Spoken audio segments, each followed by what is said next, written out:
ఆయన ఆయన ఊపిరి ఆయన జీవాన్ని ఊపితే అప్పుడు నరుడు జీవాత్మ అయ్యాడు. ఆ పక్క ఎన్ని తీసి ఆ బొమ్మగా చేశాడు.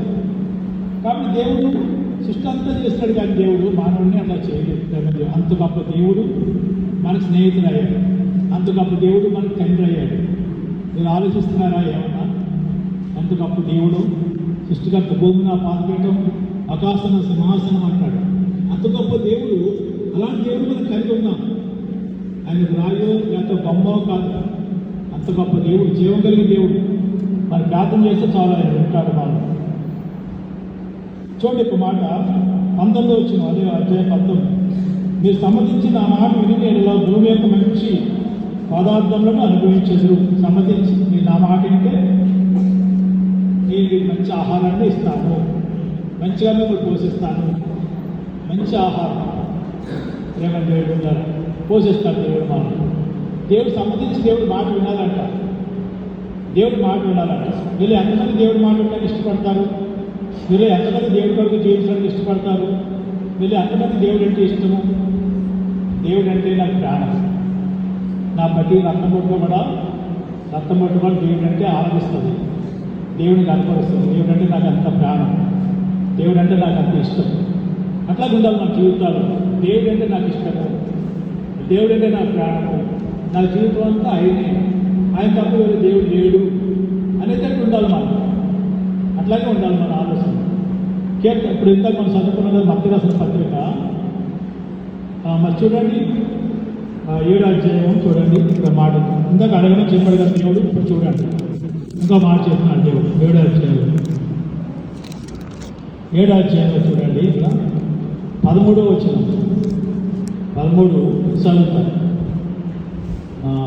ఇరుకు ద్వారంలో ప్రవేశించి నాశనము ద్వారం ఎడలు, ఆ దారి విశాలమైనది, దాని ద్వారా ప్రవేశించుకుని అనేకులు. జీవనకు పో ద్వారము ఇరుకును, ఆ దారి సంకుచితమై ఉన్నది, దాన్ని కొనుక్కున్న వారు కొందరే. ఇక్కడ చూడండి, ఇరుకు ద్వారము విశాలమైన ద్వారం.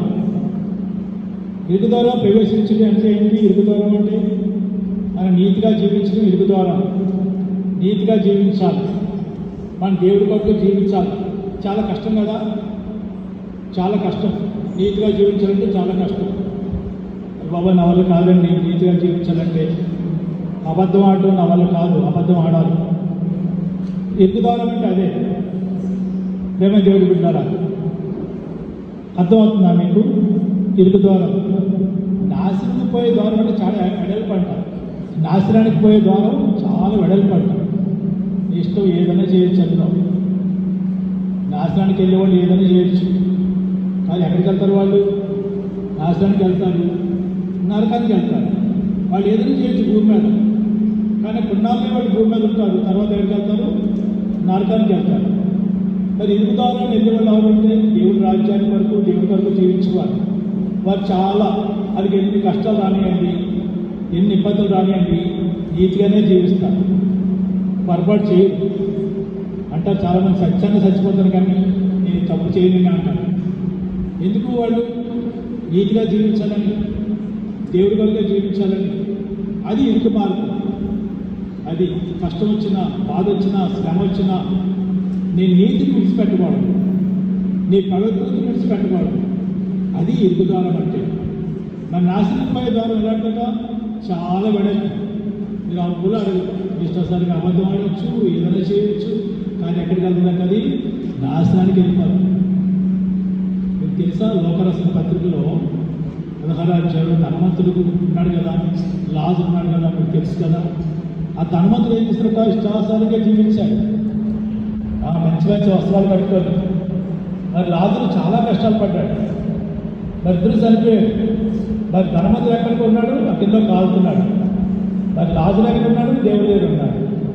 మరి లాజరు లోపల ఉన్నాడు, చాలా కష్టాలు అనుభవించాడు, చాలా పేదరికం అనుభవించాడు, చాలా పేదరికం, చాలా కష్టాలు పడ్డాడు. ఎవరు? లాజరు. ఎక్కడికి వెళ్ళాడు? దేవుడి దగ్గర ఉన్నాడు. మరి ధనవంతుడు ఉదాహరణ వస్త్రాలు ధరించుకొని ఉన్నాడు, రోజు ఇష్టాసారంగా ఎంజాయ్ చేసేవాడు, చక్కగా జీవించాడు. ఎక్కడికి వెళ్ళాడు? లాస్ట్కి నరకానికి వెళ్ళాడు. అందుకే దేవుడు బిడ్డలారా, ఈ లోకంలో ఉన్న భోగభాగ్యాల వరకు, ఈ లోకంలో ధనం గురించి, ఈ లోకం గురించి పరిగెట్టకండి. దాని వరకు మీరు తాపత్రయం పడకండి. మీరు దేవుడి కొరకు జీవించండి. మీకు కావాల్సినట్టు దేవుడు ఇస్తాడు. దేవుడు ఏమన్నాడంటే మత్తయి రాసిన పత్రిక 6వ అధ్యాయంలో, నా నీతిని ఎత్తకండి, నా రాజ్యాన్ని ఎత్తకండి, నేను మీకు కావాల్సినవన్నీ ఇస్తాను, నేను నన్ను ఏం అడగక్కర్లేదంటాడు దేవుడు. నా నీతిని ఎత్తకండి, నా రాజ్యాన్ని ఎత్తకండి అంటాడు. నేను చూడండి మత్తయి రాసిన పత్రికలో 6వ అధ్యాయంలో మాట చెప్తాడు. 6వ అధ్యాయంలో చూడండి మాట చెప్తాడు. దేవుడు ఏమంటాడంటే, ఎందుకు వచ్చింది, మీరు వారిలో ఉండకండి, మీరు మీ తండ్రి అడగకుంటే మీకు అక్కడగా ఉన్నవేవో ఆయన తెలుసును అని అంటున్నాడు. చూడండి ఏమంటాడు, మీరు వారి వల్ల ఉండకండి, మీకు అక్కడగా ఉన్నాయేమో నాకు తెలుసు, మీరు అడగకపోయినా ఇస్తాను అంటున్నాడు. అది ఎట్లా సాధ్యం? మీరు దేవుడి వరకు జీవించాలనుకోండి, సరైన టైంలో సరిగ్గా మీకు ఇచ్చేస్తారు దేవుడు. అయ్యేంటి, మీరు చదువుకి వెళ్ళినప్పుడు కానీ, జాబ్కి వెళ్ళినప్పుడు కానీ, మీరు చదువుకునేటప్పుడు కానీ, ఏమీ లేదు, మీరు ఆయన ఇష్ట ప్రకారం జీవించాలి. ఏమన్నాడు ఆయన, మీరు మీ తండ్రిని అడగక మునిపే మీకు అక్కడగా ఉన్నావేమో ఆయన తెలుసును. చూసారా ఈ మాట? మీరు అడగక మునిపే మీకు అక్కడగా ఉన్నాయేమో ఆయన తెలుసు. ఎవరికి? యేసే దేవుడికి. మీరు అడగక మునిపే ఆయన తెలుసు. ఇంకా మీకు కొన్ని తెలియదు, మీ లైఫ్లో ఏం జరుగుతుందో రేపు గురించో మనకు తెలియదు, రేపు ఏం జరుగుతుందో మనకు తెలియదు, ఇంకా మన దేవుడికి తెలుసు. లైఫ్ లాంగ్ మీకు ఏం కావాలో దేవుడికి తెలుసు, మీకు అక్కడగా ఉన్నాయేమో దేవుడికి తెలుసు. కానీ ఏం చేయాలి? మీరు దేవుడి కొరకు జీవించాలి. మీరు దేవుడి కొరకు జీవించినప్పుడు దేవుడు మీకు అన్నీ ఇస్తారు. మీ ఇష్టాసారంగా జీవించారనుకోండి, ఏమి దొరకదు. మీకు ఏ విధంగా చదువుతున్న ఇష్టాకాలంలో ఉండాలో ఏమీ ఉండదు. మీరు ప్రార్థన చేస్తే సరే నేను ఉన్నాను అంటారు దేవుడు పిల్లలు. కాబట్టి ఇవన్నీ కూడా దేవుడి మాటలు. మీరు దేవుడి మాటలను చక్కగా మీరు ఉన్నప్పుడు దేవుడు మిమ్మల్ని జీవిస్తారు. నాకు ఎందుకు లేదు, ఏదో చెప్పుకొని వెళ్ళిపోతారు కదా, నా ఇష్టాసారంగా జీవిద్దామని అనుకుంటే అది మీకే అప్పగించబడుతుంది. మీ తీర్పుకి మీరే లోన్ అవుతారు తప్ప అది ఎవరికి సంబంధం దేవుడు బిడ్డాలి. ఇక్కడ చూడండి, ఇది 6వ అధ్యాయంలో మాట చెప్తారు దేవుడు, ఇవన్నీ మీకు కావాలని మీ పరలోకం తండ్రికి తెలియను. ఏమన్నాడు? 32 ఏమన్నాడు 6వ అధ్యాయంలో? ఇవన్నీ మీకు కావాలని మీ పరలోకం తండ్రికి తెలుసు. తెలియను అంటున్నాడు. అంటే తెలుసు, మీకు ఏం కావాలో తెలుసు, నీ లైఫ్లో ఏమవుతుందో తెలుసు, నువ్వేం చదువుకుంటావో తెలుసు, నీవేం జాబ్ చేస్తావో తెలుసు, నీ జీవితంలో ఎలా జీవిస్తావో తెలుసు దేవుడికి. అన్నీ తెలుసు దేవుడికి. ఏదైతే మరి లేదు, మన భూమి మీద ఉంటుంది మొదలు ఈ లోపల సరిపోయిన వరకు మొత్తం అంతా ఆయన దగ్గర ఉన్న చట్టం అంతా ఆయన దగ్గర ఉంటాం. అర్థమైందండి? కాబట్టి ఏమంటే 32 ఇవన్నీ మీకు కావాలని మీ పనులకు తండ్రికి తెలియను.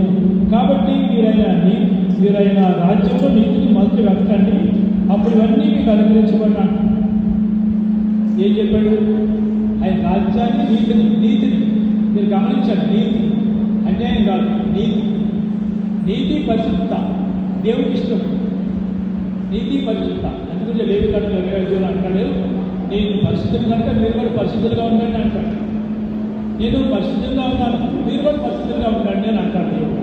అంటే మానవాడి దేవుడు ఏంటంటే పరిశుద్ధత, నీతి ఇష్టమైంది. భక్తిహీనత, పాపము ఇలాంటివన్నీ వాడు దేవుడికి అసహ్యం. అసలు వాళ్ళ దగ్గర వాడు దేవుడు దేవుడు పెట్టారు. ఇది చూడండి 34లో ఏమన్నాడు?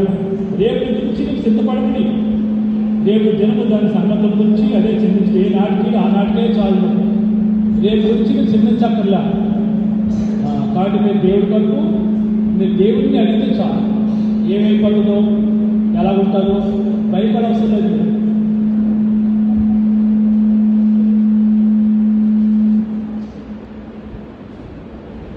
భయపడక్కర్లేదు. దేవుడు పెట్టాలి. భక్తిహీనుడు భయపడ్డదంట వాటి అలగానికి వస్తుంది. భక్తిహీనుడు భయపడేది వాటి అలగానికి వస్తుంది. మీకు తెలిసిన సాంతిగానం చూడండి. సాంతిగానం 10వ అధ్యాయం. సాంతిగానం 10వ అధ్యాయం. 10వ అధ్యాయంలో 24వ వచనం. అందరూ తీసి చదవండి. అంత భయపడ్డారు. భక్తిహీనుడు దేనికైతే భయపడడం అదే వాడి మీదకి వచ్చును. ఏమన్నట్టు దేవుడు ఏమని చెప్పాడట? భక్తిహీనుడు ఏదైతే భయపడతాడో అదే వాడి మీదకి వస్తుందట. భక్తిహీనుడు అంటే ఎవరు? దేవుడికి లోబడలేని వాడే భక్తిహీనుడు. దేవుడి మాట విన్నవాడే భక్తిహీనుడు. దేవుడి ఇష్టప్రకారంగా జీవించలేదంటే భక్తిహీనుడు. వాడి ఇష్టాసారంగా జీవించేవాడే భక్తిహీనుడు. కీర్తన 3వ అధ్యాయం ఏమంటే నీ సమృద్ధిని ఆధారం చేసుకొనిగా ఉంటాడు. మన సమృద్ధిని ఆధారం చేసుకొని కాదు అంటే నీకు ఎలా తెలిస్తే అలా చేయకూడదు. మీ సమృద్ధిని ఆధారం చేసుకొనిగా అంటే మీకు అట్లా పడితే అట్లా చేయకూడదు. మీరు దేవుడి కొరకు జీవించాలి. ఇక్కడ చూడండి ఏమంటున్నాడు, దాని కింద చూడండి ఏమంటున్నాడు, నీతిమంతులు ఆశించింది వాళ్ళు దొరుకును. నీతిమంతులు ఆశించిందంటే వాళ్ళు దొరుకుతుందట. ఇవన్నీ మనకి ఈ మాటలన్నీ ఎక్కడ వినిపిస్తారు చెప్పండి, ఎక్కడ దొరుకుతాయి? ఒక బైబిల్ గ్రంథంలో తప్ప ఈ మాట మనకి ఎక్కడ దొరకవు. ఏ గ్రంథాలన్నీ కూడా దొరకవు. ఇక్కడ ఏమన్నాడు చూడండి, ఇక్కడ బుద్ధిహీనుడికి ఏమన్నాడు, బుద్ధిహీనుడు దేనికి భయపడినో అదే వాడి మీదకి వచ్చిన. ఏదైతే భయపడ్డావో